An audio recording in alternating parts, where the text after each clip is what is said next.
अज्ञानतिमिरान्धस्य ज्ञानाञ्जनशलाकया चक्षुरुन्मिलितं येन तस्मै श्रीगुरवे नमः। श्रीचैतन्यमनोभीष्टं स्थापितं येन भूतले स्वयं रूपकदा मह्यं ददाति स्वपदान्तिकं। वन्देऽहं श्रीगुरो श्रीयुतपदकमलं श्रीगुरुन् वैष्णवांश्च श्रीरूपं साग्रजातं सहगण रघुनाथान्वितं तं सजीवं साद्वैतं सावधूतं परिजनसहितं कृष्णचैतन्यदेवं श्रीराधाकृष्णपादान् सहगण ललिता श्रीविशाखान्वितांश्च। हे कृष्ण करुणा सिन्धु दीनबन्धो जगत्पते गोपेश गोपिकान्त राधाकान्त नमोस्तुते। तप्तकाञ्चन गौरांगी राधे वृन्दावनेश्वरी वृषभानुसुते देवी प्रणमामि हरिप्रिये। वाञ्छाकल्पतरुभ्यश्च कृपा सिन्धुभ्य एव च पतितानां पावनेभ्यो वैष्णवेभ्यो नमो नमः। अनन्तकोटिवैष्णववृन्द की जय। नमः ओं विष्णुपादाय कृष्णप्रेष्ठाय भूतले श्रीमते जयपताका स्वामिन् इति नामिने। नमो आचार्यपादाय निताय कृपाप्रदायने गौरकथाधामदाय नगरग्रामतारिणे। नमः ओं विष्णुपादाय कृष्णप्रेष्ठाय भूतले श्रीमते भक्तिवेदान्त स्वामिन् इति नामिने। नमस्ते सारस्वते देवे गौरवाणी प्रचारिणे निर्विशेषशून्यवादी पाश्चात्यदेशतारिणे। जय श्री कृष्ण चैतन्य प्रभु नित्यानंद श्री अद्वैत गदाधर श्रीवासादि गौर भक्तवृंद। हरे कृष्ण कृष्ण कृष्ण हरे हरे हरे राम राम राम हरे हरे।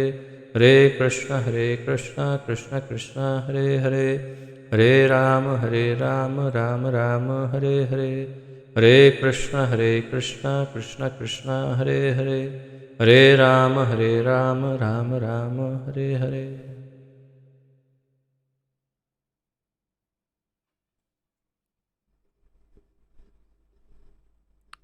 आप सबका बहुत बहुत स्वागत है आज के इस दिव्य ज्ञान यज्ञ में, जिसके अंतर्गत हम श्रीमद् भगवद गीता यथारूप का सम्मिलित अध्ययन कर रहे हैं। इसका आलेखन हमारे इस्कॉन के संस्थापक आचार्य श्री श्रीमद् अभय चरणारविंद भक्तिवेदांत स्वामी श्रील प्रभुपाद जी ने किया है। श्रील प्रभुपाद की जय। 16वें अध्याय का प्रारंभ किया हमने और 16वें अध्याय में प्रथम 3 श्लोक 1 से लेकर 3 का हम अध्ययन कर रहे हैं, जिसमें तात्पर्य बहुत ही लंबा है और हम लगभग आधा तात्पर्य पूर्ण कर चुके हैं। शेष आधा आज संपन्न करेंगे, परंतु उससे पूर्व कल जो हमने श्लोक देखा था उसका अनुवाद एक बार पुनः देख लेते हैं और फिर आगे बढ़ते हैं।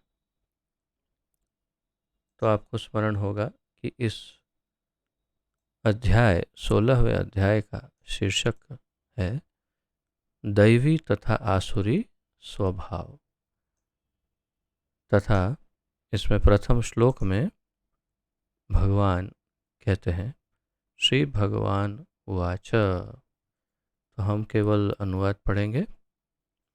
भगवान ने कहा, हे भरत पुत्र, निर्भयता, आत्मशुद्धि, आध्यात्मिक ज्ञान का अनुशीलन, दान, आत्मसंयम, यज्ञपरायणता, वेदाध्ययन, तपस्या, सरलता, अहिंसा, सत्यता, क्रोध विहीनता, त्याग, शांति, छिद्रान्वेषण में अरुचि, समस्त जीवों पर करुणा, लोभ विहीनता, भद्रता, लज्जा, संकल्प, तेज, क्षमा, धैर्य, पवित्रता, ईर्ष्या तथा सम्मान की अभिलाषा से मुक्ति, ये सारे दिव्य गुण हैं जो दैवी प्रकृति से संपन्न देवतुल्य पुरुषों में पाए जाते हैं।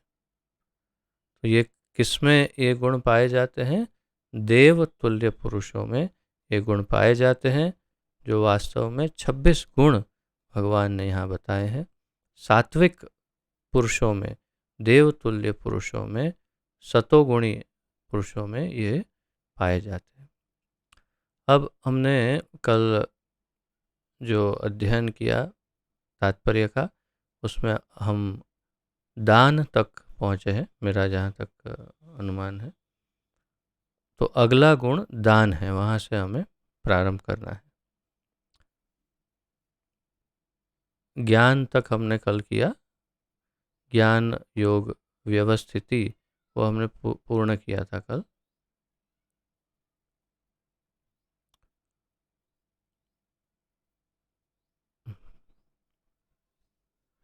प्रभुपाद जी आगे बताते हैं, तो अगला गुण दान है। दान गृहस्थों के लिए है, दान गृहस्थों के लिए बता रहे हैं प्रभुपाद जी। गृहस्थों को चाहिए कि वे निष्कपटता से जीवन यापन करना सीखें और कमाई का 50% विश्व भर में कृष्ण भावनामृत के प्रचार में खर्च करें।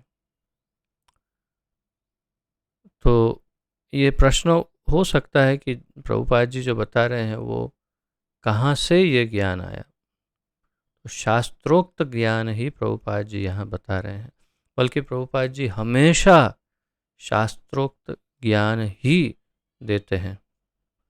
मैंने कई बार इसका अध्ययन किया कि प्रभुपाद जी जो कुछ भी कह रहे हैं कहीं ना कहीं शास्त्रों में लिखा हुआ ही रहता है, ये निश्चित है। शास्त्रों में निश्चित रूप से कहीं ना कहीं लिखा रहता है। तो यहाँ पर प्रभुपाद जी कह रहे हैं कि दान गृहस्थों का गुण है। तो हम सब यहाँ पर जितने उपस्थित हैं सभी गृहस्थ हैं, और हम गृहस्थों को किस प्रकार दान देना चाहिए? तो कह रहे हैं गृहस्थों को चाहिए कि वे निष्कपटता से जीवन यापन करें या करना सीखे। तो पहले तो निष्कपटता से जीवन यापन करें। अब आप अपने आप को पूछ सकते हैं, या पूछने की शायद आवश्यकता भी नहीं, आपके अंतःकरण में एकदम स्पष्ट रूप से एक चित्र की तरह आप अपने आप को जानते हैं कि क्या आप निष्कपटतापूर्ण जीवन जी रहे हैं या जीवन कपटतापूर्ण है। और उतना ही नहीं, निष्कपट जीवन जीने के पश्चात जो कुछ भी धन कमा रहे हैं, तो प्रभुपाद जी कह रहे हैं और कमाई का 50%, अर्थात कि अगर मैं 100 रुपये कमा रहा हूँ तो उसमें से 50 रुपये विश्व भर में कृष्ण भावनामृत के प्रचार में खर्च करें। तो ये लगभग असंभव जैसे लगता है, परंतु असंभव नहीं है। इसके कई प्रमाण हैं, और आज के युग में भी, अर्थात कि इसी समय प्रभुपाद जी ने ये 50 वर्ष पूर्व तो कहा है, तो आज के युग में भी ऐसे भक्त बहुत सारे हैं। प्रभुपाद जी के समय तो बहुत ही ऐसे भक्त थे जो 100% 100% अपनी आमदनी प्रभुपाद जी को दे देते थे। जितना कमाते थे सब प्रभुपाद जी को अर्पण करते थे। और आज के युग में भी हम देख चुके हैं, अपनी इन्हीं आँखों से देखा है मैंने, कि ऐसे भक्त भी हैं जो वास्तव में अपनी सैलरी आती है उसमें से 50% सीधा निकाल करके मंदिर में दे देते हैं, या कोई भी कृष्ण भावनामृत के जो प्रचार कार्य है उसके लिए खर्च करते हैं। तो ये शास्त्रोक्त नियम है। शास्त्र में बताया है कि 25% आपकी जो आमदनी हो, सबसे पहले तो निष्कपटतापूर्ण और शुद्ध, जिसे कहते हैं शुद्ध धन, अशुद्ध धन और शुद्ध धन। तो शुद्ध धन जो शास्त्र की आज्ञा के अनुसार कमाया हो, वो धन। अच्छा, ये भी एक प्रश्न है कि शुद्ध धन किसे कह सकते हैं? तो शास्त्र कहते हैं कि आप 25% तक मुनाफा ले सकते हैं। अगर आप 100 रुपये की वस्तु है यदि, तो आप उसे 125 रुपये में बेच सकते हैं। उससे अधिक लेना वो पाप है, ये शास्त्र कहते हैं। शास्त्रों ने 100 रुपये पर 25 रुपये कमाने तक का हमें प्रावधान किया है, यानी कि अनुमति दी है। उससे अधिक अगर हम कमाते हैं तो वो चोरी है, वो अयोग्य, अवैध और कपटतापूर्ण कमाया हुआ धन है। तो पहले तो निष्कपटतापूर्ण कमाया हुआ धन, और उसमें से 50% जो है वो कृष्ण भावनामृत आंदोलन के प्रचार प्रसार हेतु प्रभुपाद जी कह रहे हैं उसके प्रचार में खर्च करें। तो मैं ये कह रहा था कि शास्त्रों में बताया है कि 25% धन, हम जो 100 रुपये अगर कमा रहे हैं तो 25% धन स्वयं के लिए रखना चाहिए। 25% धन जो है आपातकालीन स्थिति के लिए बचा के रखना चाहिए, जैसे बैंक में रख लेते हैं या ऐसा कुछ। 25% धन अपने जो कुटुंबीजन या पड़ोसी या परिजन या मित्र या जो भी तकलीफ में है, परेशानी में, उन लोगों के लिए, और बाकी 25% धन जो है उसे आप भगवान की सेवा के कार्यों में इस्तेमाल करिए, ऐसा शास्त्र कहते हैं। ये भी प्रभुपाद जी ने ही समझाया है। तो आज के काल में, आज के युग में आप 25+25 यानी 50% जो वैसे भी दे ही देने हैं, वो आप कृष्ण भावना में यदि खर्च करते हैं तो आप और भी पुण्य कर्म कमाने से बच जाएंगे। क्योंकि यदि 25% आप कुटुंबीजनों के लिए इस्तेमाल करेंगे तो पुण्य कर्म होगा समाज के लिए, परंतु यदि आप कृष्ण भावना में इस्तेमाल करेंगे तो पुण्य या पाप दोनों से बच जाएंगे। तो आप 50% धन भगवान की सेवा में और 25% धन बचा के रखिए बैंक में, और बाकी 25% में से घर चलाइए, ऐसा शास्त्र कहते हैं। तो आप यदि अपने आप को देखेंगे तो आप देखेंगे कि आपने यदि 100 रुपये कमाए हैं तो आपको लगेगा कि मुझे कम से कम और 100 रुपये अधिक चाहिए। क्यों? ये 100 रुपये खर्च हो जाएंगे तो भी कम पड़ेंगे, पता नहीं और बाकी बच्चों की फीस कहाँ से आएगी, ये कहाँ से देंगे, ये कैसे करेंगे, पेट्रोल का खर्चा कैसे निकलेगा, ये कैसे, इंटरनेट का खर्चा निकालना है, नया मोबाइल लेना है, कैसे करेंगे। तो आप देखेंगे कि आपको 100 रुपये अगर आमदनी है तो आपको 200 रुपये की आवश्यकता नज़र आएगी। तो ये आप पर है कि कैसे जीवन जीना है, शास्त्रोक्त जीवन जीना है या कलयुग में जैसे पूरा समाज जी रहा है वैसे जीना है, वो आप सोच सकते हैं अपने आप। परंतु प्रभुपाद जी वही बता रहे हैं जो शास्त्र में लिखा है। तो यहाँ पर प्रभुपाद जी कह रहे हैं, इस प्रकार से गृहस्थ को चाहिए कि ऐसे कार्य में लगे संस्थान समितियों को दान दे।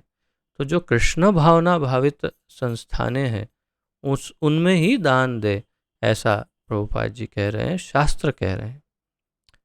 दान योग्य पात्र को दिया जाना चाहिए, जैसा आगे वर्णन किया जाएगा। तो इसी 16वें अध्याय में फिर आगे योग्य दान, अयोग्य दान, सतोगुणी दान, रजोगुणी दान, तमोगुणी दान का भी वर्णन आएगा।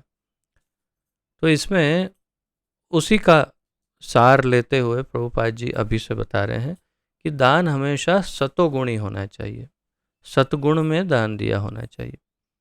प्रभुपाद जी कह रहे हैं जैसा आगे वर्णन किया जाएगा, दान भी कई तरह के होते हैं, यथा सतोगुण, रजोगुण तथा तमोगुण में दिया गया दान।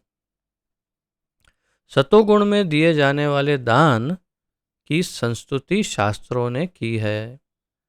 शास्त्र कहते हैं दान हमेशा सतोगुणी ही होना चाहिए, लेकिन रजो तथा तमोगुण में दिए गए दान की संस्तुति नहीं है, क्योंकि यह धन का अपव्यय मात्र है। यदि कोई रजोगुण में दान देता है या तमोगुण में दान देता है तो वो धन का अपव्यय, वेस्टेज, व्यर्थ करना, उसे धन का बिगाड़ कह सकते हैं, होता है। तो संसार भर में कृष्ण भावनामृत के प्रसार हेतु ही दान दिया जाना चाहिए। ऐसा दान सतोगुणी होता है। बल्कि सत्य तो ये है कि ये दान सतोगुण से भी परे है। जो कृष्ण भावना में दिया जाता है दान, वो सतोगुण से भी ऊपर है, वो विशुद्ध सत्व गुण में है, क्योंकि कृष्ण भक्ति के लिए दिया जा रहा है दान। तो स्पष्ट है, आप कृष्ण भावनामृत के लिए दान दीजिए और अपने आप को देखिए कि क्या आप आमदनी में से 50% दे पा रहे हैं या नहीं दे पा रहे हैं, और यदि नहीं दे पा रहे हैं तो क्यों नहीं दे पा रहे हैं, उसका चिंतन कीजिए। केवल 25% बचाने का, सेव करने का या बैंक में जमा करना जिसे आप कहते हैं, वो सब करने का केवल 25% का अधिकार है। आपके पास अगर 100 रुपये आए हैं तो उसमें से 25 रुपये ही आप भविष्य के लिए बचा सकते हैं। कई बार ये होता है 75 रुपये उसमें से निकाल करके बचा लेते हैं कि हमें भविष्य में बंगलो बनाना है, बच्चों को ये शादी वादी करानी है, पढ़ाई करानी है, अभी इतना बचा लेते हैं, 25% में घर खर्च कर लेंगे। लेकिन ये शास्त्र ऐसा इसका अनुमोदन नहीं करता।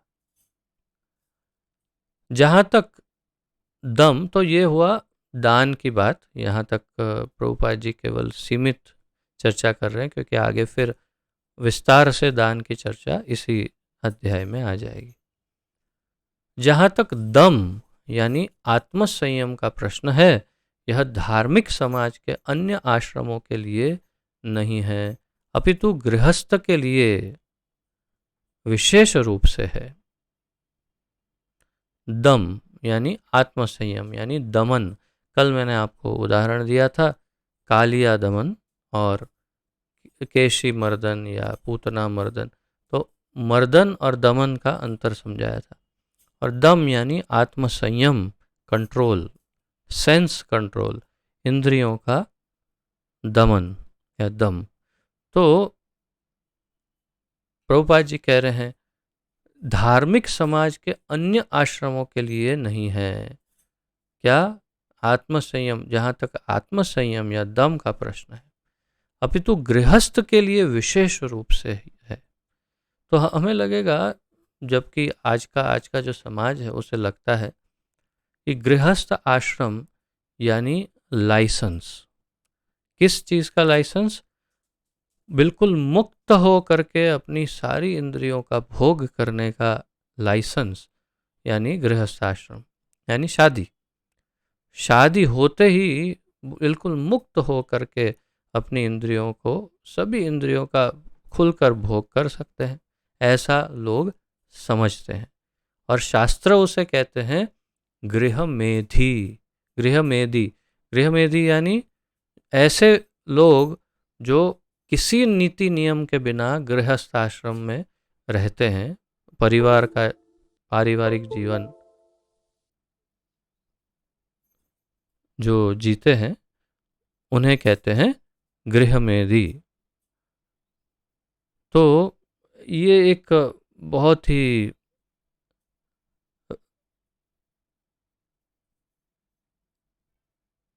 वास्तव में दुखद घटना है कि लोग बिल्कुल उल्टा समझते हैं। यहाँ तक कि कई बार भक्त भी ऐसे सोचते हैं कि शादी करेंगे तो हम मुक्त रूप से इंद्रियों का भोग कर सकेंगे, परंतु वास्तविकता इससे विपरीत है। वास्तविकता क्या है? प्रभुपाद जी कहते हैं अपितु गृहस्थ के लिए विशेष रूप से है दम, यानी गृहस्थों को तो विशेष रूप से दमन करना चाहिए इंद्रियों का। कैसे? यदि अभी उसके पत्नी होती है, लेकिन उसे चाहिए कि व्यर्थ ही अपनी इंद्रियों को विषय भोग की ओर न मोड़े। तो जैसे एक पुरुष है, तो उसे, अगर गृहस्थ है, उसे पत्नी हो, तो वो व्यर्थ ही बिना किसी कारण के ही अपनी इंद्रियों को विषय भोग की तरफ न ले जाए। गृहस्थों पर भी मैथुन जीवन के लिए प्रतिबंध है और इसका उपयोग केवल संतान उत्पत्ति के लिए ही किया जाना चाहिए। तो कल मैंने आपको ये सब पहले ही समझा दिया था। इसकी कल काफ़ी विस्तार से बात हुई थी, मैंने आपको बताया था। यही बात प्रभुपाद जी आज कह रहे हैं फिर, कि गृहस्थ ऐसे सोचते हैं कि हम मुक्त रूप से मैथुन जीवन का भी आनंद ले सकते हैं, परंतु वास्तव में शास्त्र इसका अनुमोदन नहीं करता।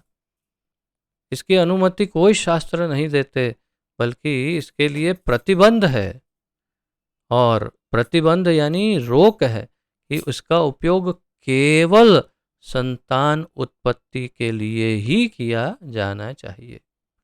और मैंने कल आपको ये भी कहा था कि कृष्ण भक्ति में आने के बाद यदि हम चारों नियम का अच्छे से पालन करते हैं और अपना सारा नित्य क्रम मंगला आरती से लेकर सब कुछ अगर ठीक से करते हैं, तो इंद्रिय भोग की इच्छा अपने आप ही समाप्त हो जाती है। ये सबका निजी अनुभव भी होगा, परंतु यदि किसी का ऐसा अनुभव नहीं है, तो समझना चाहिए कि वे ठीक से नियमों का पालन और गुरु की आज्ञा को ठीक से पालन नहीं कर रहे हैं। कहीं ना कहीं कुछ कमी है और उन्हें अपने गुरु या शिक्षा गुरु या पथ प्रदर्शक गुरु से इसकी चर्चा करके इसका निवारण करना चाहिए। क्योंकि हम भक्तों के लिए ये नियम है, जैसे मैंने कल बताया था, कि जो विशेष रूप से दीक्षा लेना चाहते हैं उनके लिए तो ये परम आवश्यक है कि वे इसका पालन करें अभी से, क्योंकि आगे जा कर के दीक्षा से पहले आपको ये वचन लेना होगा कि महीने में केवल एक ही बार मिलन हो, और वो भी तब अगर कोई संतान उत्पत्ति चाहता हो तब, अन्यथा इसका प्रतिबंध है। यदि वह संतान नहीं चाहता, तो उसे अपनी पत्नी के साथ विषय भोग में लिप्त नहीं होना चाहिए, प्रभुपाद जी कह रहे हैं। आधुनिक समाज मैथुन जीवन का भोग करने के लिए निरोध विधियों का या अन्य घृणित विधियों का उपयोग करता है, जिससे संतान का उत्तरदायित्व न उठाना पड़े। तो ये तो 50-60 वर्ष पूर्व की बात कर रहे हैं प्रभुपाद जी। 50-60 वर्ष पूर्व ऐसा था समाज, तो आज तो वो अत्यंत और कहीं अधिक पतन की ओर चला गया। उस टाइम पर संतान उत्पत्ति न हो उसके लिए कुछ कुछ उपाय किए जाते थे। आज के युग में तो और अधिक उपाय बढ़ गए हैं। और पहले तो शादी हो करके फिर संतान उत्पत्ति ना हो उसके लिए सोचते थे, अब तो बिना शादी के ही मैथुन जीवन के लिए साथ में मिल करके रहते हैं। इसे कहते हैं लिव इन रिलेशन। ये तो अत्यंत परम घृणित कार्य है, परंतु किसी को ज्ञान ही नहीं कि इसका परिणाम कितना भयानक रूप से उन्हें स्वयं ही भोगना पड़े। नरक के द्वार उनके लिए सदैव खुले रहेंगे। बिल्कुल स्वागत करने के लिए नरक के द्वार पर लोग आतुरता से उनकी राह देख रहे होंगे, ये कब शरीर छोड़े और कब इधर आए। क्या क्या करें, ये शास्त्रों का, ये धर्म का, इस भगवान की बनाई इस रचना का ये नियम है। तो अगर विषय भोग केवल आनंद के लिए कर रहे हैं, तब तो फिर निश्चित रूप से पाप कर रहे हैं और पाप का फल भोगना पड़ता है। तो यहाँ पर प्रभुपाद जी एक एक ऐसी ऐसी वस्तुओं की चर्चा कर रहे हैं, ऐसे ऐसे पहलुओं की चर्चा कर रहे हैं, ताकि स्पष्ट हो जाए, कोई संशय ना रहे कि एक भक्त को, एक साधक को कैसा जीवन जीना चाहिए। कहीं वो ये ना सोच ले कि मैं शादी करके बिल्कुल मुक्त हो करके अपने विषय भोग की इच्छाएं पूरी करके फिर आराम से जब शरीर दुर्बल हो जाएगा तब जा कर के फिर थोड़ा कंट्रोल करेंगे इस इंद्रियों को। ऐसा बिल्कुल नहीं है। प्रभुपाद जी आगे बताते हैं, तो ये उन्होंने ये भी यहाँ स्पष्ट कहा कि इसीलिए कि संतान का उत्तरदायित्व ना उठाना पड़े। तो लोग ऐसा क्यों करते हैं? ताकि ज़्यादा संतान ना हो और संतान का उत्तरदायित्व उठाना ना पड़े, जिम्मेदारी। लेकिन प्रभुपाद जी बिल्कुल अलग बात कहेंगे यहाँ पर, दो लाइन के बाद, दो वाक्य के बाद। अब यहाँ कह रहे हैं, यह दिव्य गुण नहीं अपितु आसुरी गुण है। यदि कोई व्यक्ति चाहे, वह गृहस्थ ही क्यों न हो, आध्यात्मिक जीवन में प्रगति करना चाहता है, तो उसे अपने मैथुन जीवन पर संयम रखना होगा और उसे ऐसी संतान नहीं उत्पन्न करनी चाहिए जो कृष्ण की सेवा में काम न आए। कल मैंने आपको बड़े विस्तार से गर्भाधान संस्कार की विधि समझाई थी कि कैसे गर्भ धारण करना चाहिए, उसके पहले क्या क्या करना चाहिए, यज्ञ आदि, ये सब कुछ हमने कल आपसे चर्चा की थी क्लास में। तो गर्भाधान संस्कार यदि हो तो ही संतान उत्पन्न करनी चाहिए। अगर गर्भाधान संस्कार नहीं हुआ तो संतान उत्पन्न भी नहीं करनी चाहिए।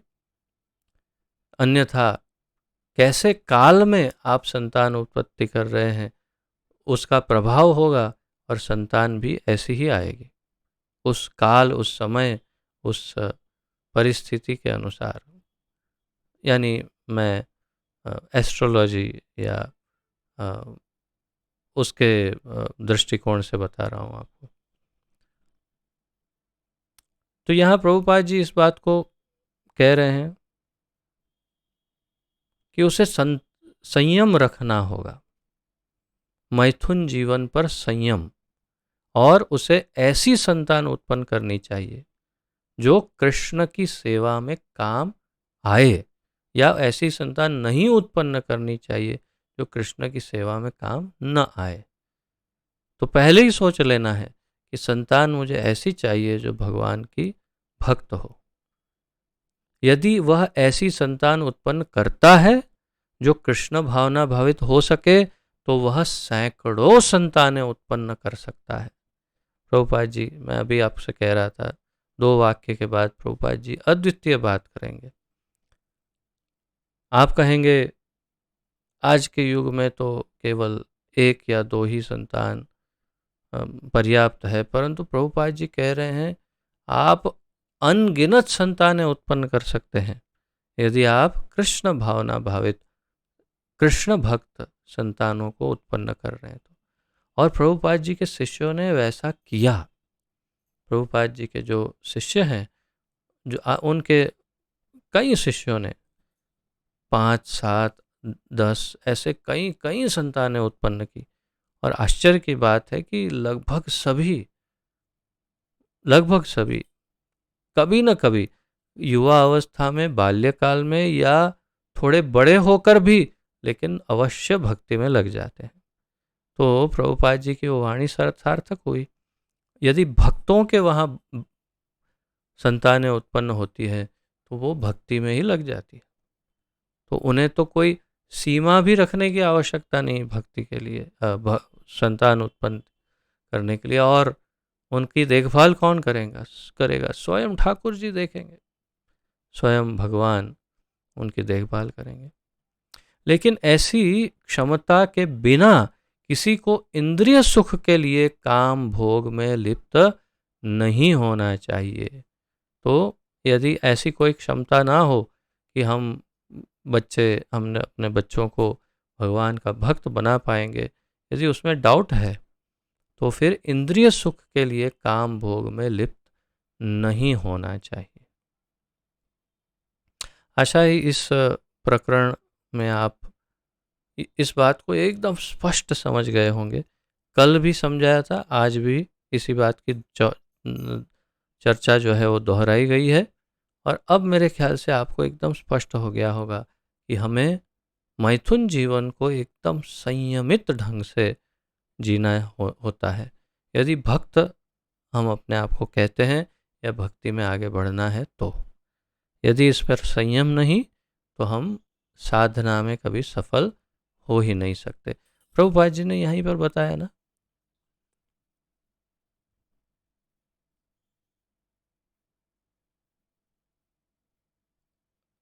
या फिर शायद आगे बताएंगे मेरे ख्याल से कि शायद आगे आएगा एक बार और कि इससे अगर कोई सोचता है कि मुक्त रूप से जीवन जिएंगे तो वो कभी भी भक्तिमय जीवन में आगे नहीं बढ़ सकता। अब यज्ञ की बात है, गृहस्थों को यज्ञ भी करना चाहिए क्योंकि यज्ञ के लिए पर्याप्त धन चाहिए। ब्रह्मचर्य, वानप्रस्थ तथा संन्यास आश्रम वालों के पास धन नहीं होता, वे तो भिक्षाटन करके जीवित रहते हैं। अतएव विभिन्न प्रकार के यज्ञ गृहस्थों के दायित्व हैं। तो जो यज्ञ, हवन, होम जिसे कहते हैं, तो होम करने के लिए या विविध प्रकार के यज्ञ करने के लिए धन चाहिए और वो धन केवल मात्र गृहस्थों के पास ही होता है और ब्रह्मचार्य आश्रम में धन नहीं होता। वानप्रस्थ आश्रम में सब छोड़कर के वन चला गया, सन्यासी के पास प्रश्न ही नहीं, तो केवल गृहस्थों के पास धन होता है। उनके सहारे से ये यज्ञ आदि किए जाते हैं, ये उनका दायित्व है। उन्हें चाहिए कि वैदिक साहित्य द्वारा आदिष्ट अग्निहोत्र यज्ञ करें, लेकिन आजकल ऐसे यज्ञ अत्यंत खर्चीले हैं और हर किसी गृहस्थ के लिए इन्हें संपन्न कर पाना कठिन है। तो ये अग्निहोत्र यज्ञ आदि का अनुमोदन शास्त्र करते हैं, लेकिन लगभग असंभव जैसा हो जाता है आजकल गृहस्थों के लिए। न उतना समय है, न इतनी शुद्धता है, न ब्राह्मणों के उच्चारण में इतनी शुद्धता नहीं पाई जाती आजकल। जो कर्मकांडी सामान्य ब्राह्मण होते हैं उनकी बात है, जो बिल्कुल सामान्य स्तर पर है। विशेष रूप से प्रशिक्षित ब्राह्मण जो है, जो वाराणसी आदि में कहीं प्रशिक्षण पाए हैं या फिर हमारे गुरुकुलों में जिनका प्रशिक्षण हुआ, जो मायापुर का गुरुकुल है, ऐसे गुरुकुल में तो उन्हें शुद्ध उच्चारण का अभ्यास होता है, उनको ट्रेनिंग दी जाती है। तथा धन तो केवल शुद्ध गाय का, देसी गाय का शुद्ध घी यदि प्राप्त करना हो तो 1-8 किलो घी कम से कम 750 से लेकर के 1000 रुपये से तो शुरुआत। तो ये तो कम से कम बता, लेकिन वो भी इतना शुद्ध गारंटी नहीं दे सकते। 1500 रुपये से फिर आप विश्वास कर सकते कि हाँ एकदम शुद्ध होगा। और 2500-3000 तक अच्छी नस्ल की गाय का शुद्ध देसी बिलोना, ऐसे जो बनाते हैं हाथ से, ऐसा वाला घी मिलेगा। ऐसे 2-3 किलो घी, अगर 4 किलो घी चाहिए यज्ञ में, तो आपके 5000 तो वहीं चले गए, 5-7 हज़ार। फिर ब्राह्मणों को दक्षिणा देना, यज्ञ की सामग्री आदि, लोगों को भोजन करवाना, तो 40-50 हज़ार रुपये ये सामान्य बात नहीं। इसीलिए प्रभुपाद जी कह रहे हैं इन्हें संपन्न कर पाना कठिन है। इस युग के लिए संस्तुत इस युग के लिए संस्तुत सर्वश्रेष्ठ यज्ञ है संकीर्तन यज्ञ। यज्ञ ही संकीर्तन प्राय यजंती ही सुमेधस। कलयुग में केवल संकीर्तन यज्ञ की संस्तुति है, तो सबसे उपयुक्त, सबसे सरल, सबसे सस्ता और सबसे अधिक प्रभावशाली है संकीर्तन यज्ञ। प्रभुपाद जी कहते हैं यह संकीर्तन यज्ञ हरे कृष्ण कृष्ण कृष्ण हरे हरे, हरे राम राम राम हरे हरे का जप सर्वोत्तम और सबसे कम खर्च वाला यज्ञ है और प्रत्येक व्यक्ति इसे करके लाभ उठा सकता है। तो प्रत्येक व्यक्ति इसको करने के पश्चात इससे लाभान्वित हो सकता है। ये अत्यंत सस्ता और सरल और बहुत ही सुलभ यज्ञ है। कोई ब्राह्मण नहीं चाहिए, कोई दान, कोई दक्षिणा, कोई सामग्री, कोई अग्नि, कोई घी, कुछ नहीं चाहिए। केवल जिह्वा को हिलाना है और मन को उसमें लगाना है। अतएव दान तो प्रभुपाद जी आगे कहते हैं, और प्रत्येक व्यक्ति इसे करके लाभ उठा सकता है। अतएव दान, इंद्रिय संयम तथा यज्ञ करना, ये तीन बातें गृहस्थ के लिए हैं। तो गृहस्थों के लिए तीन बातें हैं, आप इस बात को नोट कर सकते हैं। गृहस्थों के लिए तीन विशेष उपाय या निर्देशन शास्त्र देते हैं, भगवान यहाँ दे रहे हैं। दान देना, इंद्रियों को संयमित करना तथा यज्ञ करना। अब आगे बढ़ते हैं। स्वाध्याय या वेदाध्ययन ब्रह्मचर्य आश्रम या विद्यार्थी जीवन के लिए है। तो जो 26 लक्षण बताए भगवान ने, उसमें से एक है स्वाध्याय। तो स्वाध्याय का अर्थ प्रभुपाद जी ने कहा वेद अध्ययन। तो वेदाध्ययन ब्रह्मचर्य आश्रम या विद्यार्थी जीवन के लिए प्रथम 25 वर्ष। ब्रह्मचारियों का स्त्रियों से किसी प्रकार का संबंध नहीं होना चाहिए। प्रभुपाद जी अब फिर से इंद्रिय संयम की बात ब्रह्मचर्य आश्रम के अनुसंधान में कर। ब्रह्मचारियों का स्त्रियों से किसी प्रकार का संबंध नहीं होना चाहिए। उन्हें ब्रह्मचर्य जीवन बिताना चाहिए और आध्यात्मिक ज्ञान के अनुशीलन हेतु अपना मन वेदों के अध्ययन में लगाना चाहिए। यही स्वाध्याय है। तो स्वाध्याय क्या है, इसका उत्तर यहाँ दिया है।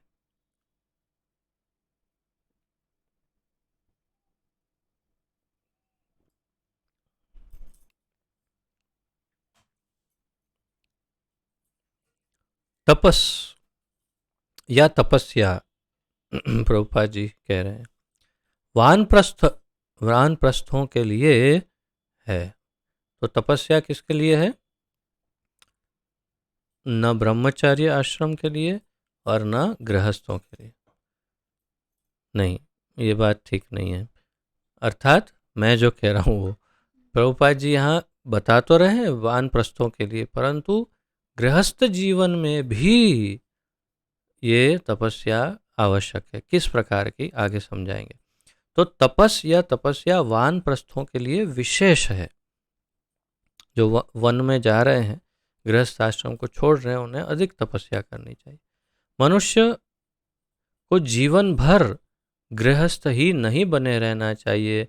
उसे स्मरण रखना होगा कि जीवन के 4 विभाग हैं: ब्रह्मचर्य, गृहस्थ, वानप्रस्थ तथा संन्यास। अतएव गृहस्थ रहने के बाद उसे विरक्त हो जाना चाहिए। यदि कोई 100 वर्ष जीवित रहता है तो उसे 25 वर्ष तक ब्रह्मचर्य, 25 वर्ष तक गृहस्थ, 25 वर्ष तक वानप्रस्थ तथा 25 वर्ष तक संन्यास का जीवन बिताना चाहिए। ये वैदिक धार्मिक अनुशासन के नियम हैं। गृहस्थ जीवन से विरक्त होने पर मनुष्य को शरीर, मन तथा वाणी का संयम बरतना चाहिए। यही तपस्या है। तो हम गृहस्थ जीवन में भी शरीर को, इंद्रियों को संयमित करते हैं, ये भी तपस्या ही है। तो जो गृहस्थ अपनी इंद्रियों को कंट्रोल में रख करके गृहस्थ जीवन जीते हैं, वो भी तपस्या है। और वानप्रस्थ होने के बाद शरीर, मन और वाणी तीनों को कंट्रोल कर लेते हैं, तो ये तपस्या है। समग्र वर्णाश्रम धर्म समाज ही तपस्या के निमित्त है। यानी कि देखिए, मैंने जो कहा वो यहाँ स्पष्ट कर दिया प्रभुपाद जी ने। समस्त समग्र वर्णाश्रम धर्म समाज। समग्र वर्णाश्रम क्या है? चारों वर्ण, चारों आश्रम, ब्राह्मण क्षत्रिय वैश्य शूद्र, और ब्रह्मचर्य गृहस्थ वानप्रस्थ संन्यास, ये सब कुछ तपस्या के ही निमित्त है। यानी सब में तपस्या है।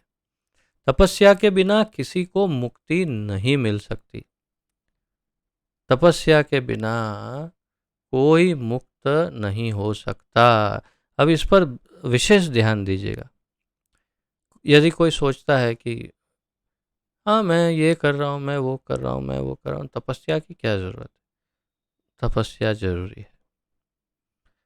अगर आप भागवत पढ़ेंगे तो ब्रह्मदेव का जब प्रादुर्भाव हुआ, उत्पन्न हुए ब्रह्मा जी भगवान के नाभि कमल से, तो उन्हें कुछ समझ में नहीं आ रहा था कि मैं कौन हूँ, मैं क्या करूँ, मुझे क्या करना चाहिए। तो उन्हें केवल दो शब्द सुनाई दिए, त प, त और प, यानी तपस्या। तो ब्रह्मदेव को समझ में आया कि मुझे तपस्या करने के लिए कहा जा रहा है, और उन्होंने 1000 वर्ष तक तपस्या की। दैवीय देवताओं के अनुसार 1000 वर्ष, यानी हमारे 10,000 वर्ष से अधिक, उतना उन्होंने तपस्या की। और तब जाकर के उन्हें फिर भगवान के धाम का डायरेक्ट दर्शन हुआ। और फिर उन्होंने ये सब वर्णन चतुश्लोकी भागवत में किया है, और ब्रह्म संहिता में भी इसका काफ़ी वर्णन है। तो तात्पर्य यह है कि तपस्या के बिना तो ब्रह्मा जी को भी आगे कुछ करने के लिए उनके पास क्षमता नहीं थी। उन्हें भी क्षमता तब मिली जब उन्होंने तपस्या की। महादेव को भी आप देखते हैं कि सदैव ध्यानावस्थित रहते हैं, यानी कि ध्यान में स्थित रहते हैं हमेशा, और घोर तपस्या करते हैं, जबरदस्त तपस्या करते हैं, हिमालय में ही रहते हैं। और कैसे रहते हैं आप जानते हैं। तो महादेव भी तपस्या करते हैं। और सभी को आप देखिए, पूर्व काल में जितने भी संत महात्मा साधु भक्त जो भी हुए, सभी ने तपस्या की। तो तपस्या के बिना किसी को मुक्ति नहीं मिल सकती। इस सिद्धांत की संस्तुति न तो वैदिक साहित्य में की गई है, न भगवद गीता में, कि जीवन में तपस्या की आवश्यकता नहीं है, और कोई कल्पनात्मक चिंतन करता रहे तो सब कुछ ठीक हो जाएगा। इस बात की संस्तुति कहीं नहीं है। प्रभुपाद जी कह रहे हैं, कोई ऐसा सोचता रहे कि अरे कोई बात नहीं, हम तो ये कर रहे हैं ना, भजन कर रहे हैं, हम सिर्फ भजन गा रहे हैं, हम सिर्फ करताल बजा रहे हैं, हम सिर्फ माला फेर रहे हैं, या हम सिर्फ ज्ञान के ग्रंथ पढ़ रहे हैं, हम सिर्फ वेद पढ़ रहे हैं, हम ये कर रहे हैं, लेकिन तपस्या की आवश्यकता क्या है? मुक्त जीवन जियो।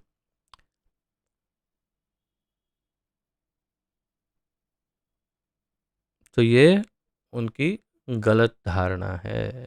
प्रभुपाद जी कह रहे हैं ये गलत धारणा है। इस सिद्धांत की संस्तुति वैदिक साहित्यों में भी नहीं है, और भगवद गीता में भी नहीं है कि तपस्या की आवश्यकता नहीं है। ये बात गलत है। ऐसे सिद्धांत तो उन दिखावटी आध्यात्मवादियों द्वारा बनाए जाते हैं जो अधिक से अधिक अनुयायी बनाना चाहते हैं। ऐसी संस्थाएं आपको तपस्या करने के लिए नहीं कहेगी। आज के युग में तो भरपूर है। शायद 98 या 99%, अगर मान लो कि आध्यात्मिक संस्था है, तो 100 में से 98-99% संस्थानें आपको कोई तपस्या करने के लिए नहीं कहेंगे। आपको या तो कोई मंत्र दे देंगे, ये मंत्र जपो, या तो मंत्र भी नहीं देंगे, या फिर आपको कहेंगे कि बस आप केवल हमारी संस्था में आओ और आधा घंटा प्राणायाम करो, योगा करो, थोड़े से पैसे दे दो और घर जाके सो जाओ, निश्चिंत हो जाओ, जीवन सुखी हो जाएगा। आजकल की संस्थाएं कोई तपस्या की तो बात करते ही नहीं। तो प्रभुपाद जी ऐसे इसलिए कह रहे कि ऐसे सिद्धांत तो उन दिखावटी आध्यात्मवादियों द्वारा बनाए जाते हैं जो अधिक से अधिक अनुयायी बनाना चाहते हैं। क्यों अनुयायी क्यों बना पाएंगे? क्योंकि अगर आप तपस्या के लिए कहेंगे तो कम लोग आएंगे। जैसे ही कहेंगे कि आपको ये तपस्या करनी होगी तो बहुत कम लोग आकर्षित होंगे और कहेंगे आप बिल्कुल मुक्त जीवन जीजिए, कोई रोक टोक नहीं, बस जलसा कीजिए, मजा कीजिए। तो आहा, लोग झुंड के झुंड आएंगे, बोले ये बाबा बहुत अच्छा है। अरे कुछ भी तपस्या नहीं, मजा करो, खाओ पियो, और वो एक मंत्र दे देते हैं, वो बस जपते रहो। कितनी बार? बोले बस 15-20 मिनट मन हो उतना जप लो, बस हो गया, और आपका जीवन सुखी हो जाएगा। हाँ, बस थोड़ा सा 2-4 हज़ार दे देना होता है उनको, वो तो कोई बात नहीं। ये सोच है आज के समाज की। आप देखिए ना, हमारे कृष्ण भावनामृत आंदोलन में आप अपने अहमदाबाद में देखिए कितने बंगाली भक्त, कितने बंगाली होंगे टोटल। मुझे कोई बता रहा था, शायद मेरी गिनती सही हो ना हो, कोई कभी बता रहा था कि कम से कम 1 आध लाख बंगाली तो होंगे पूरे अहमदाबाद। पूरे पूरे के पूरे हर फील्ड में जितने सोनी काम ये वो सब मिला के, उसमें से कितने बंगाली कृष्ण भावना भावित हैं, कितने बंगाली इस्कॉन में जुड़े हैं, हम अभी गिनती करके बता सकते हैं। इतने तो क्यों? क्योंकि उनको सबसे पहले तो मांसाहार छोड़ने के लिए कहा जाएगा तो कहेंगे अरे जीवित कैसे रहेंगे बिना माछ के? तो जीवन ही अधूरा है। गंगा फल नहीं मिलेगा तो जीवन में क्या फल मिलेगा? ऐसा सोच करके एकदम उदास हो जाते। तो मांसाहार नहीं छोड़ सकते, नशा नहीं छोड़ सकते, विषय भोग नहीं छोड़ सकते, तो फिर कैसे आएंगे हरे कृष्ण में? इसीलिए नहीं आते। तो तपस्या वास्तव में जरूरी है। तो यहाँ प्रभुपाद जी आगे बताते हैं, यह प्रतिबंध हो,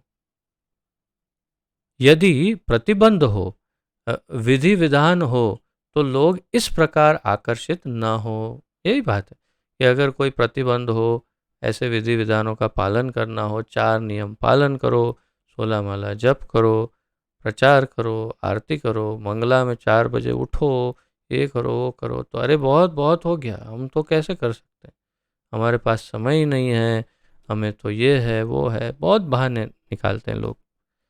करना नहीं चाहते, किसी भी प्रकार कोई तपस्या नहीं करना चाहते, और इसलिए कोई जुड़ते नहीं। तो अतएव जो लोग धर्म के नाम पर अनुयायी चाहते हैं वे केवल दिखावा करते हैं। वे अपने विद्यार्थियों के जीवनों पर कोई प्रतिबंध नहीं लगाते और न ही अपने जीवन पर। ऐसा नहीं कि वो सिर्फ अपने जो अनुयायी हैं, शिष्य, उन पर प्रतिबंध नहीं लगाते, ऐसा नहीं, स्वयं पर भी कोई प्रतिबंध नहीं होता, मुक्त जीवन जीते हैं और दूसरों को भी जीने देते हैं। लेकिन वेदों में ऐसी विधि को स्वीकृति प्रदान नहीं की गई है, वेदों में इसकी स्वीकृति नहीं दी गई है। तो अब आप सोच लो, यदि आप कोई ऐसी संस्था से, ऐसे धर्म संप्रदाय से, किसी से जुड़े हो कि जिसमें कोई प्रतिबंध नहीं है, कोई रोक टोक नहीं है, संपूर्ण मुक्त इंद्रिय भोग करने के लिए आपको कहा गया है, तो आप अपनी बुद्धि का प्रयोग करके सोच सकते हैं कि वो बनावटी, दिखावे का, छलावे का संप्रदाय है। वास्तविक धर्म, चाहे इस्लाम की बात करो, मुसलमानों की, चाहे प्योर क्रिश्चियनिटी की बात करो, ईसाइयों की, कोई भी धर्म, कोई भी संप्रदाय में आप उसके शुद्ध स्तर पर देखो तो सभी में तपस्या की संस्तुति है। सबको तपस्या करनी होती है, सबको। हाँ, उनके स्तर के अनुसार कम ज़्यादा हो सकती है, परंतु तपस्या सबको है। और अगर कोई संस्था तपस्या करने की बात न करे तो समझना चाहिए कि वो दिखावटी, बनावटी है। आगे प्रभुपाद जी कहते हैं, जहाँ तक ब्राह्मणों की सरलता, आर्जवम का संबंध है, इसका पालन न केवल किसी एक आश्रम में किया जाना चाहिए, अपितु चारों आश्रमों में के प्रत्येक सदस्य को करना चाहिए, चाहे वह ब्रह्मचर्य, गृहस्थ, वानप्रस्थ अथवा संन्यास आश्रम में हो। मनुष्य को अत्यंत सरल तथा सीधा होना चाहिए। तो आर्जवम गुण का यहाँ परिचय देते हुए प्रभुपाद जी कह रहे हैं कि आर्जवम यानी सरलता। सरलता किस में होनी चाहिए? केवल ब्राह्मणों में नहीं, प्रभुपाद जी कह रहे हैं चारों वर्णों में ये सरलता परम आवश्यक है। व्यक्ति को अत्यंत सरल और सीधा होना चाहिए। कई बार कहते हैं ना, अरे ये तो बहुत टेढ़ा है। टेढ़ा होने का अधिकार केवल कृष्ण को ही है, केवल वो ही टेढ़ा हो सकता है, बाकी कोई टेढ़े नहीं होने चाहिए। तो सीधा सरल हमारा जीवन होना चाहिए। इस सब पर आपको चिंतन करना चाहिए, सब भक्त के गुण हैं। आगे अहिंसा का गुण, उसकी चर्चा करते हैं। अहिंसा का अर्थ है किसी जीवन के प्रगतिशील जीवन को न रोकना। किसी जीव के प्रगतिशील जीवन को न रोकना अहिंसा है। कोई जीव है, उसका जीवन चल रहा है और आपने किसी तरह से उसका जीवन रोक दिया या तो जीवन में अवरोध उत्पन्न कर दिया, तो उसे हिंसा कहते हैं। अब उसको विस्तार से यहाँ प्रभुपाद जी समझाते हैं। किसी को यह नहीं सोचना चाहिए कि चूंकि शरीर के वध किए जाने के बाद भी आत्मा स्फुलिंग नहीं मरता, इसलिए इंद्रिय तृप्ति के लिए पशुवध करने में कोई हानि नहीं है। किसी को ऐसा नहीं सोचना चाहिए कि ये तो आत्मा है ना, शरीर शरीर तो क्या है, केवल एक यंत्र है। यंत्र खत्म कर देंगे तो आत्मा को तो कुछ नहीं होने वाला। हमने तो भगवद गीता में पढ़ा, तो फिर क्या चिंता करना है? यंत्र को खत्म कर दो, यंत्र खत्म करके खा जाओ, जीवात्मा मुक्त हो जाएगी। अगर कोई ऐसा सोचता है कि किसी को मार कर खा जाएंगे और उसका जीवात्मा तो नहीं मरेगा, वो तो सत्य है, वो सत्य भी है, परंतु क्या ये उचित है? तो प्रभुपाद जी कह रहे हैं ये उचित नहीं है। प्रचुर अन्न, फल तथा दुग्ध की पूर्ति होते हुए भी आजकल लोगों में पशुओं का मांस खाने की लत पड़ी हुई है। प्रचुर मात्रा में अन्न है, फल है, दूध है, तो भी लोग पशु खाते हैं। लेकिन पशुओं के वध की कोई आवश्यकता नहीं है। यह आदेश हर एक के लिए है। जब कोई विकल्प न रहे तभी पशु वध किया जाए। जैसे कोई रेगिस्तान में हो और कोई भी पशु, वनस्पति, फल, वृक्ष कुछ भी नहीं हो, तब फिर उसे अपने जीवित रहने के लिए, वो भी इसलिए ताकि वो दूसरों को मदद रूप हो सके, कुछ हेल्प कर सके, दूसरों को सहायता कर सके, तो वो अपने आप को जीवित रखने के लिए किसी पशु का वध करके खा सकता है। वो भी कब? उसे यज्ञ में अर्पण करके, यानी कि उसकी बलि चढ़ा करके फिर, ये प्रभुपाद जी आगे बताएंगे। तो जब कोई विकल्प न रहे तभी पशुवध किया जाए, लेकिन इसके ये यज्ञ में बलि की जाए। तो बिना बलि के यानी अर्पण किए बिना तो वो पशु भी नहीं खाना चाहिए। क्यों बलि क्यों करते हैं? बलि करने से उस जीवात्मा को दूसरा अत्यंत उन्नत शरीर प्राप्त होता है। जब यज्ञ बलि होती है तो उस योग्य रूप से यज्ञ बलि हो तो उस पशु को, और पहले के समय में वृद्ध पशुओं को बलि में देते थे ताकि उन्हें बहुत ही सुंदर एक मनुष्य का या भक्त का जीवन, अगला शरीर प्राप्त हो, इस प्रकार उसको बलि में दिया जाता था।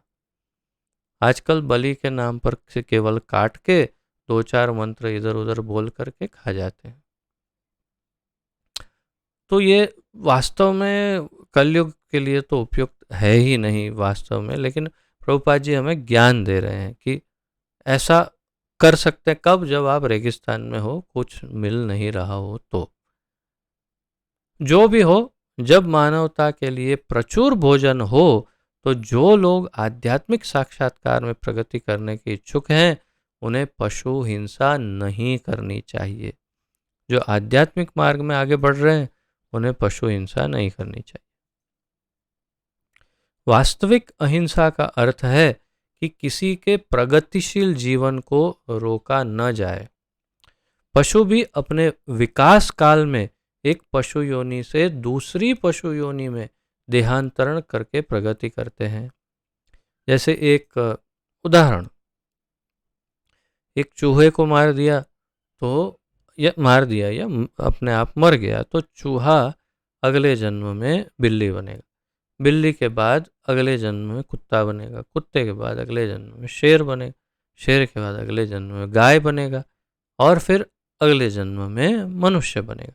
तो ऐसा देहांतरण का पूरा क्रम निश्चित है ये भगवान के निर्धारित नियमों के अनुसार, और उस क्रम में ही उसका विकास होगा। तो मान लीजिए कि एक बकरी या बकरा या ऐसे किसी को मार रहे हैं तो आप उसका जीवन अवरोधित कर रहे हैं। तो क्या होगा? प्रभुपाद जी यहाँ समझाएंगे। यदि किसी विशेष पशु का वध कर दिया जाता है तो उसकी प्रगति रुक जाती है। यदि कोई पशु किसी शरीर में बहुत दिनों से या वर्षों से रह रहा हो और उसे असमय ही मार दिया जाए तो उसे पुनः उसी जीवन में वापस आकर शेष दिन पूरे करने के बाद ही दूसरी योनि में जाना पड़ता है। तो अगर मान लो बकरे के बाद उसको गाय भैंस का जन्म मिलने वाला है, आपने उसे मार दिया तो उसे दोबारा बकरी का जन्म लेकर के उसका जीवन काल पूर्ण करना पड़ेगा। वो भी उसके लिए कष्ट है। तो अतएव अपने स्वाद की तुष्टि के लिए किसी की प्रगति को नहीं रोकना चाहिए, यही अहिंसा है। तो अहिंसा इसी को कहते हैं, प्रभुपाद जी बताए। फिर सत्य की बात कर रहे हैं। सत्यम का अर्थ है कि मनुष्य को अपने स्वार्थ के लिए सत्य को तोड़ना मरोड़ना नहीं चाहिए। वैदिक साहित्य में कुछ अंश अत्यंत कठिन है, लेकिन उनका अर्थ किसी प्रामाणिक गुरु से जानना चाहिए। वेदों को समझने की यही विधि है। कई ऐसे संप्रदाय, कई ऐसे लोग हैं जो अपने मनमाने ढंग से वेदों पर टिप्पणी करते हैं, मनमाना उसका अर्थ निकालते हैं और मनमाना अर्थ लोगों को पढ़ाते हैं।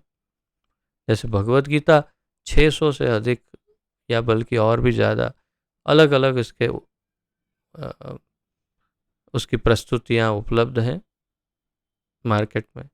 हर एक के मन ने जो उसको समझाया वो उसने लिख डाला। इसमें न सत्यता की परख है, न शास्त्रों की परख, न प्रामाणिकता, न शुद्धता, न परंपरागत ज्ञान। जो ज्ञान उसको अपने मन अपनी बुद्धि में जो ठीक लगा वो उसने डाल दिया उसमें। तो प्रभुपाद जी यही कह रहे हैं कि सत्यता, और यहाँ कह रहे हैं कि वैदिक साहित्य में कुछ अंश अत्यंत कठिन है, लेकिन उनका अर्थ किसी प्रामाणिक गुरु से जानना चाहिए, जो गुरु शिष्य परंपरा में, शुद्ध परंपरा में, जो कृष्ण से शुरुआत होकर 4 वैष्णव परंपरा जो है उनमें से एक में से ही ज्ञान को लेना चाहिए। वेदों को समझने की यही विधि है। श्रुति का अर्थ है किसी अधिकारी से सुनना। मनुष्य को चाहिए कि अपने स्वार्थ के लिए कोई विवेचना न गढ़े।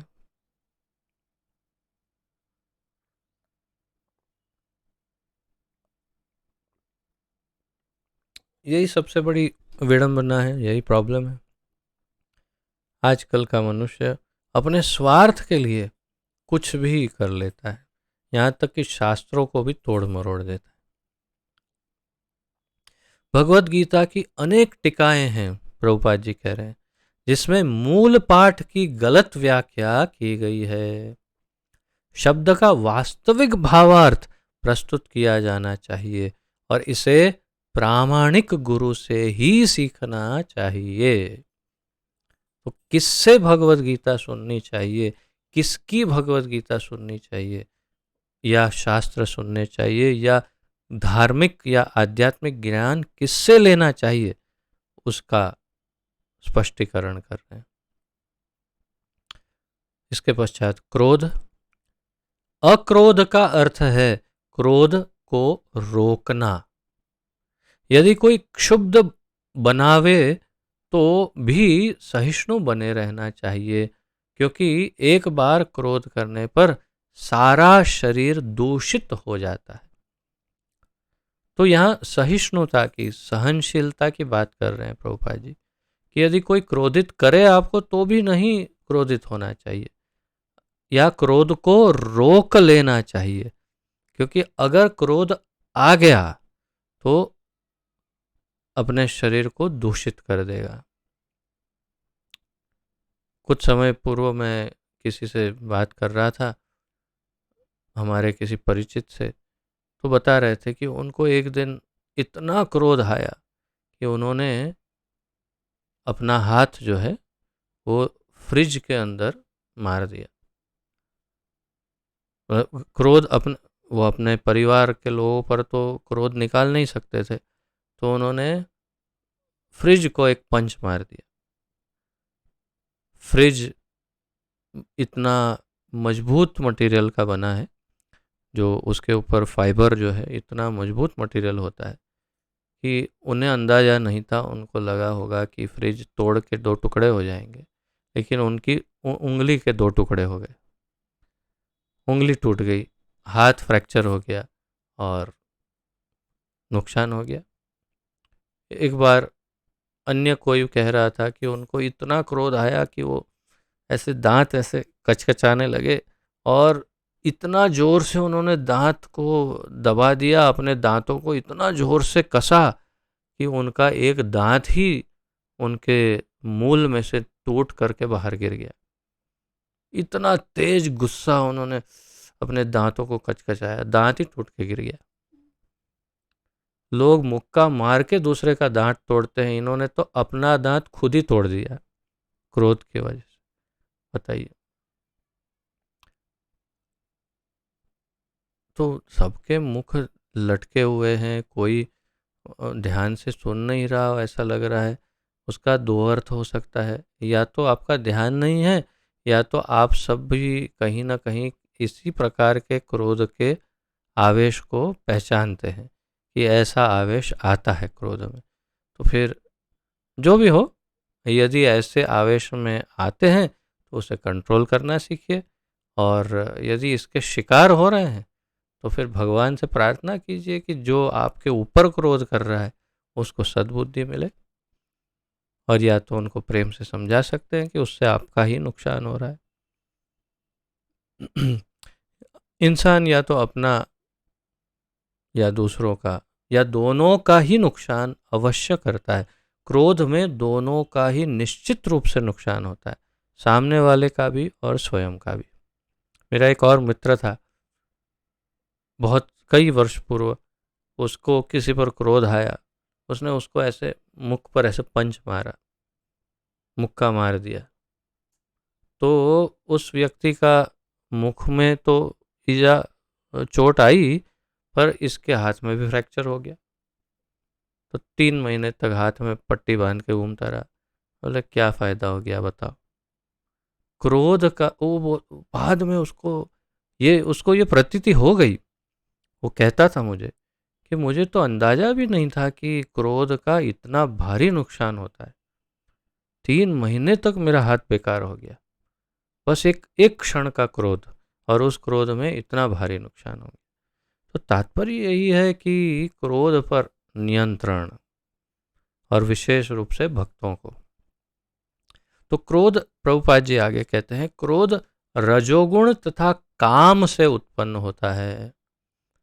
काम एष क्रोध एष रजोगुण समुद्भवः। तो काम और क्रोध, क्रोध जो है वो रजोगुण तथा काम से उत्पन्न होता है। अतएव जो योगी है यानी भक्त है, उसे क्रोध पर नियंत्रण रखना चाहिए। अपैशुनम, अगला गुण, अपैशुनम का अर्थ है कि दूसरे के दोष न निकाले और व्यर्थ ही उन्हें सही न करे। तो जैसे छिद्रान्वेषण, कल मैंने आपको समझाया था, छिद्र अन्वेषण यानी दूसरों के अंदर क्या कमियां हैं वो देखना, फॉल्ट फाइंडिंग नेचर, दूसरों की कमियां देखना, दूसरों के दुर्गुण देखना, दूसरों के की जो भी उनमें दोष है, उन दोषों को देख करके उजागर करना, उनको बोलना और उसकी चर्चा दूसरों के सामने करना, ये अपैशुनम कहा जाता है। तो व्यर्थ ही ये कार्य नहीं करे। निसंदेह चोर को चोर कहना छिद्रान्वेषण नहीं है। प्रभुपाद जी कह रहे कि यदि कोई चोर है, उसे आप यदि कहो कि ये चोर है, तो वो उसका दोष देखना नहीं है, निंदा नहीं है। लेकिन निष्कपट व्यक्ति को चोर कहना उस व्यक्ति के लिए परम अपराध होगा, जो आध्यात्मिक जीवन में प्रगति करना चाहता है। अगला गुण है ह्री। ह्री का अर्थ है कि मनुष्य अत्यंत लज्जाशील हो, अत्यंत शर्मिला हो और कोई गर्हित कार्य न करे। ऐसा कार्य कि जो बेशर्म, आजकल तो बेशर्मों का पूरा समाज भरा हुआ है। मंदिर में इतने बेशर्म दिखते हैं कि जिसकी हद नहीं। स्त्री पुरुष इतने मुक्त होकर घूमते हैं, न कपड़े पहनने की कोई तमीज़, न कोई तहजीब, न कोई ज्ञान कि क्या कपड़े पहनकर मंदिर में आना चाहिए। और एक दूसरे के कंधे पर या तो हाथ रखते, या तो हाथ पकड़ के चलेंगे, या तो बस दोनों आपस में बात करेंगे, या सेल्फी खींचते रहेंगे। लज्जा ही नहीं है। मैं अपना ही फोटो खींच रहा हूँ, मैं अपनी ही प्रेमिका को यहाँ पर मंदिर के बीच में उसके साथ घूम रहा हूँ। कोई लज्जा, कुछ शर्म की कोई बात समझ में ही नहीं आती है। पहले के युग में तो शर्म की इतनी मर्यादा, शर्म की का इतना महत्व था कि आप पूछिए मत। आप अपने दादी माँ को, अपने जो तीसरी पीढ़ी है उनको पूछिए कि कैसी मर्यादाओं का पालन होता था, कैसी लज्जा सब में होती थी। आज तो इतने बेशर्म हो गए लोग कि चड्डी छोटी छोटी एकदम शॉर्ट्स पहन पहन के मंदिर में आते हैं। इतना गंदा लगता है, इतना गंदा लगता है, पुरुष हो या स्त्री हो।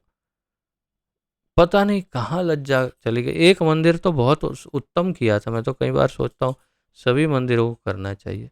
एक मंदिर ने तो मेन एंट्रेंस के पास एक टेबल में लोगों को खड़ा रखा था और वहाँ पर वे दुपट्टे और ओढ़ने के लिए चद्दरें रखी थी।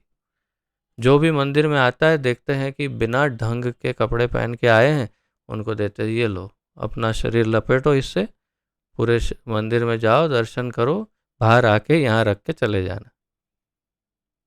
बहुत उत्तम है। बेशर्म की तरह मंदिर में घूमेंगे तो फिर मंदिर में या किसी थिएटर में, पार्टी में, गार्डन में घूमने में अंतर क्या है? अपने घर में जिस शॉर्ट या चड्डी में घूमते हैं उसे ही पहन के मंदिर में चले जाते हैं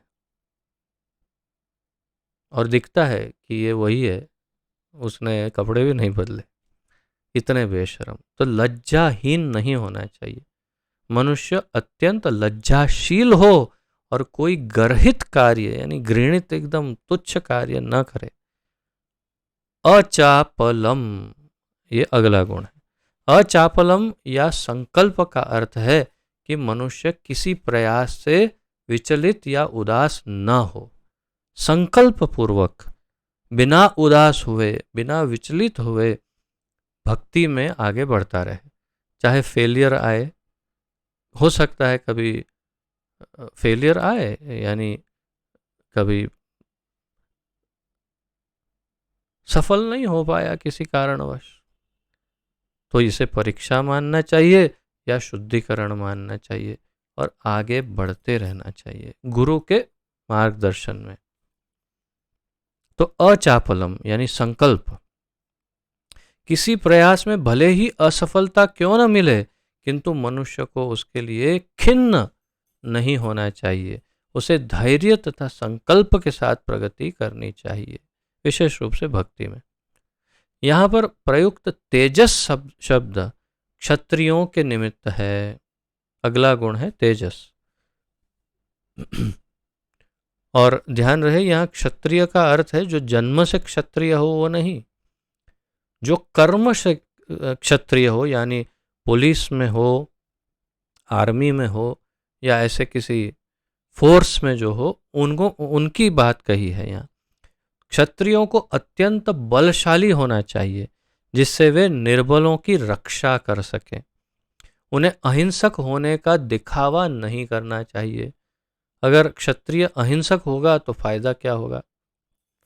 यानी अगर बॉर्डर पे है, युद्ध चल रहा है और कहे कि मैं तो अहिंसा का पुजारी हूँ, मैं बंदूक नहीं चलाऊंगा, तो क्या होगा? यदि हिंसा की आवश्यकता पड़े तो हिंसा दिखानी चाहिए। स्मरण रहे, ये केवल पुलिस, आर्मी, इन सब की बात है। लेकिन जो व्यक्ति अपने शत्रु का दमन कर सकता है, उसे चाहिए कि कुछ विशेष परिस्थितियों में क्षमा कर दे। वह छोटे अपराधों के लिए क्षमादान कर सकता है।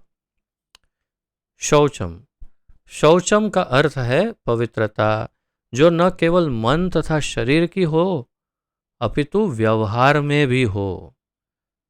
शौच, पवित्रता केवल शरीर और मन दो की पवित्रता नहीं, व्यवहार में भी पवित्रता हो। यह विशेष रूप से वणिक वर्ग के लिए है। यानी कि वाणिज्य, यानी जो वैश्य है उनकी बात है। उन्हें चाहिए, यानी आप अधिकतर आप सब जो बिजनेस कर रहे हैं, तो उन्हें चाहिए कि काला बाजारी न करें। अब आप लोगों के चेहरे देखकर ही मुझे समझ में आ रहा है। सोनी जो है स्वर्ण का जो कार्य करते हैं, ऐसा कहते हैं, आप शायद जानते हैं कि मेरा जन्म भी सोनी परिवार में ही हुआ है, लेकिन हमारे 4 पीढ़ी से कोई सोनी नहीं है, क्योंकि काला बाजारी नहीं करनी, इसलिए कार्य छोड़ दिया हमारे परदादा से सब ने। परंतु मैं जानता हूँ ना, उसी समाज को देखता हूँ। कहते हैं कि काला बाजारी नहीं करेंगे तो सोनी खाएगा कैसे? लेकिन शास्त्र तो इसका अनुमोदन नहीं करता। तो सोच समझ के करिएगा, क्योंकि जितना अधिक आएगा वो भरपाई करनी पड़ेगी, और वो भी 10 गुना बढ़ा के भरपाई करनी पड़ती है, शास्त्र का नियम है। तो उन्हें चाहिए कि वे काला बाजारी ना करे। ना तो ये हो गया एक गुण। अब नाति मानिता अर्थात सम्मान की आशा न करना शूद्रों अर्थात श्रमिक वर्ग के लिए है, जिन्हें वैदिक आदेशों के अनुसार चारों वर्णों में सबसे निम्न माना जाता है। उन्हें वृथा सम्मान या प्रतिष्ठा से फूलना नहीं चाहिए, बल्कि अपनी मर्यादा में बने रहना चाहिए। शूद्रों का कर्तव्य है कि क्षमा करें, शूद्रों का कर्तव्य है कि सामाजिक व्यवस्था बनाए रखने के लिए वे उच्च वर्णों का सम्मान करें।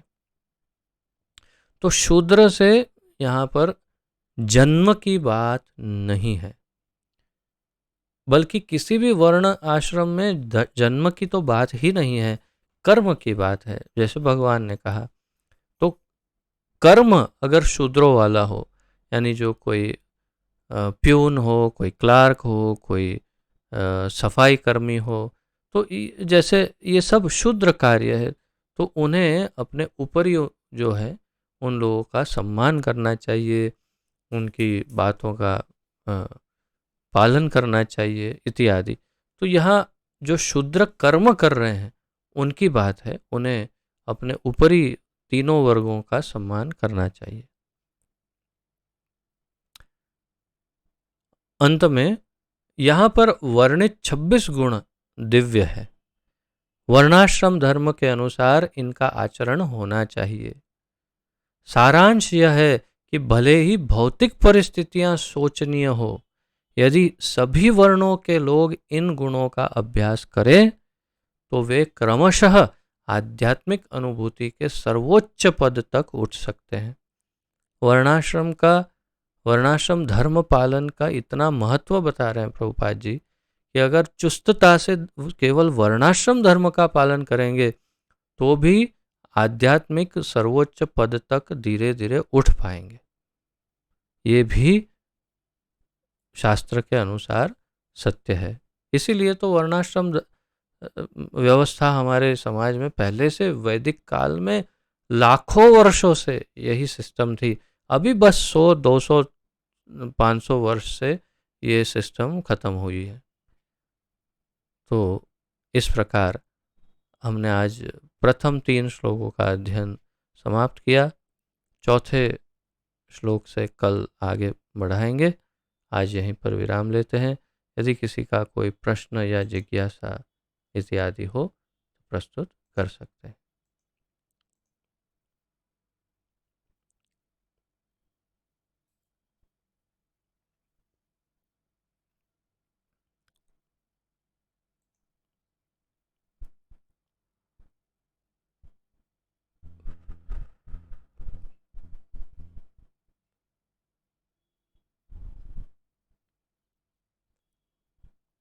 ठीक है, तो यदि कोई प्रश्न आदि ना हो तो फिर विराम लेते हैं। पतित पावन जगत गुरु श्रील प्रभुपाद की जय। पतित पावन गुरुदेव की जय। निताय गौर प्रेमानंदे। हरि हरि बोल। आप सबका बहुत बहुत धन्यवाद। आप सबको दंडवत प्रणाम। हरे कृष्णा।